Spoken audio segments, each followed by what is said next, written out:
എൻ്റെ അടുത്ത് എൻ്റെ ഒരു വിദ്യാർത്ഥിനി അവൾക്കുണ്ടായ ഒരു അനുഭവം പറയായിരുന്നേ. അതായത് അവളും അവളുടെ ക്ലാസ് ടീച്ചറുമായിട്ട് എന്തോ ഒരു പ്രോജക്റ്റിൻ്റെ ബേസിൽ അവർ തമ്മിൽ തർക്കം ഉണ്ടായി. അപ്പോൾ അവസാനം അതിൻ്റെ ഒരു തർക്കത്തിൻ്റെ അവസാനം കൺക്ലൂഡ് ആയതെന്ന് വെച്ചാൽ വിദ്യാർത്ഥിനി പറഞ്ഞതാണ് ശരിയെന്ന്. അപ്പോഴത്തേക്ക് ഈ ടീച്ചറിന് ഭയങ്കര ഈഗോ ആയി. പിന്നെ ഉള്ള ആ ശിഷ്ടകാലങ്ങൾ അവളെ ക്ലാസ്സിൽ അവളെ ഒറ്റപ്പെടുത്തുന്ന രീതിയിൽ, കാരണം അവളുടെ മുഖത്ത് നോക്കി സംസാരിക്കില്ല, അവളുടെ മുഖത്ത് നോക്കി പറയില്ല, ബാക്കി കാര്യം ഒരിക്കലും ഒരു അധ്യാപിക ചെയ്തുകൂടാത്തൊരു തരത്തിൽ അവർ അവളോട് പെരുമാറി.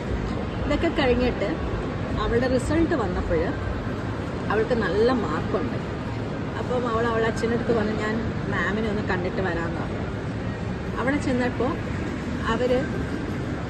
ഇവർ മാർക്സ് പറഞ്ഞപ്പോൾ അങ്ങനെ ഒരാളെ എക്സിസ്റ്റ് ചെയ്യുന്നില്ല എന്നുള്ള രീതിയിൽ വളരെ പുച്ഛത്തിൽ തിരിഞ്ഞു നിന്നു.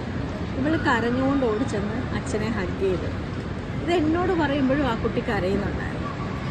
ഈ അഭ്യസ്ത വിദ്യരായ വിവരദോഷികൾ എന്ന് പറയും ചില അധ്യാപകർ അങ്ങനെയാണ്. ഈ അധ്യാപകൻ അല്ലെങ്കിൽ അധ്യാപിക എന്നൊക്കെ പറയുന്നത് വെറുതെ പൈസ വാങ്ങിക്കാൻ മാത്രമായിട്ടാവരുത്. അത് ഉള്ളിൽ തട്ടി, ഉള്ളിലൊരു പാഷൻ വേണം. കാരണം കശാപ്പുശാല അല്ല വിദ്യാലയങ്ങൾ. അത്രയും പാഷനോട് കൂടി പഠിപ്പിക്കണം കുട്ടികളെ ശത്രുവായിട്ട് കാണുകയും ചെയ്യരുത്. ഈ ഒരു അധ്യാപികയെ പോലെ ഇനിയൊരു അധ്യാപിക ജനിക്കാതിരിക്കട്ടെ.